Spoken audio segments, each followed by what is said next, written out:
Hi friends, welcome back to Anbudan. எல்லோரும் எப்படி இருக்கீங்க?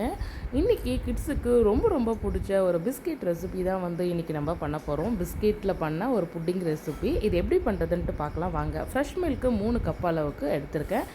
பால் நல்லா பாயில் ஆகட்டும். ஒரு பவுலில் ஒரு 3 டீஸ்பூன் அளவுக்கு கார்ன்ஃப்ளோர் எடுத்திருக்கேன். இது ஒரு பக்கம் அப்படியே இருக்கட்டும். இப்போ மில்கோட ஃப்ரெஷ் க்ரீம் ஒரு கப் அளவுக்கு சேர்த்துருக்கேன். இது மில்கோட லம்ஸ் இல்லாத அளவுக்கு நல்லா மிக்ஸ் ஆகட்டும்.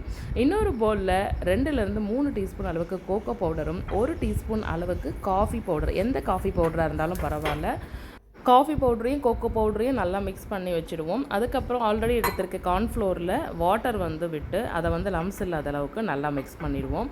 பாலும் நம்மளோட ஃப்ரெஷ் க்ரீமும் நல்லா மிக்ஸ் ஆகி சூடானதுக்கப்புறமா இதில் நம்ம இந்த கார்ன்ஃப்ளோர் மிக்சர் இருக்கு இல்லையா, அதை சேர்த்துருவோம். கொஞ்சம் லோ ஃப்ளேம்லேயோ இல்லை ஸ்டவ்வை ஆஃப் பண்ணிட்டோம் அப்படின்னா அதுலேயே நல்ல திக்னஸ் வந்துடும்.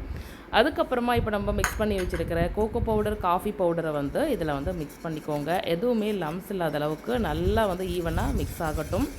இப்போது ஸ்வீட்னஸ்க்கு பார்த்திங்கன்னா நீங்கள் சுகர் ஆட் பண்ணலாம், அப்படி இல்லைன்னா கண்டென்ஸ் மில்க் சேர்த்துக்கலாம். நான் கண்டென்ஸ் மில்க் இருந்ததால் அதை ஆட் பண்ணிக்கிட்டேன். அதுவும் நல்லா மிக்ஸ் ஆகட்டும். இதெல்லாம் மிக்ஸ் பண்ணதுக்கப்புறமா கம்ப்ளீட்டாக கூல் ஆகிறதுக்கு எடுத்து கொஞ்சம் நேரம் அப்படியே தனியாக வச்சுருவோம். அதுக்கப்புறம் இந்த மாதிரி ஒரு கிளாஸ் பவுல் எடுத்துகிட்டு அதில் ஃபஸ்ட்டு இப்போ நம்ம மிக்ஸ் பண்ணி வச்சுருக்கோம் இல்லையா, இந்த மில்க்கு க்ரீமி டெக்ஸ்சர், அதை நம்ம ஃபஸ்ட்டு சேர்த்துடலாம். அதுக்கு மேலே எந்த பிஸ்கெட் வேணாலும் நீங்கள் எடுத்துக்கலாம். சாக்லேட் பிஸ்கெட் இருக்கும், போர்பன் எடுக்கலாம், அதுக்கப்புறம் ஓரியோ பிஸ்கெட் எடுக்கலாம், நம்ம மில்க் பிக்கீஸ் கூட எடுத்துக்கலாம். நான் இன்றைக்கி எடுத்துருக்கிறது பார்த்திங்க அப்படின்னா மில்க் பிக்கீஸ் தான் எடுத்துருக்கிறேன். குட் டே பிஸ்கெட் கூட எடுக்கலாம். ஸோ இப்போது ஃபஸ்ட்டு க்ரீம் ஒரு லேயர், மேலே பிஸ்கெட் ஒரு லேயர், திரும்ப நம்ம மிக்ஸ் பண்ணி வச்சுருக்கிற அந்த க்ரீம் ஒரு லேயர், இந்த மாதிரி எல்லாமே 1 பை 1 பண்ணதுக்கப்புறமா லாஸ்ட் டாப்பில் கோகோ பவுடரை இந்த மாதிரி சீவ் பண்ணி விட்டுக்கோங்க. ஒன்ஸ் முடிச்சதுக்கப்புறமா மினிமம் 4 to 6 hours நம்ம இதில் ரெஃப்ரிஜரேட் பண்ணணும். ஃப்ரீசர் கிடையாது, ரெஃப்ரிஜரேட் பண்ணுங்கள். பண்ணதுக்கப்புறமா எப்படி இருக்குன்றதை 6 ஹவர்ஸ்க்கு அப்புறம் பார்க்கலாமா?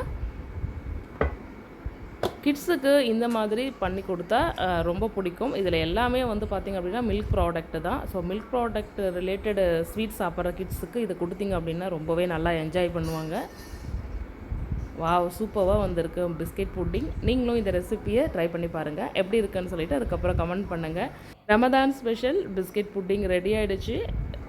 நெக்ஸ்ட் ஒரு இன்ட்ரெஸ்டிங்கான விலாகோட மீட் பண்ணுறேன். Until then, bye. This is Anbu signing off. Take care. Bye-bye.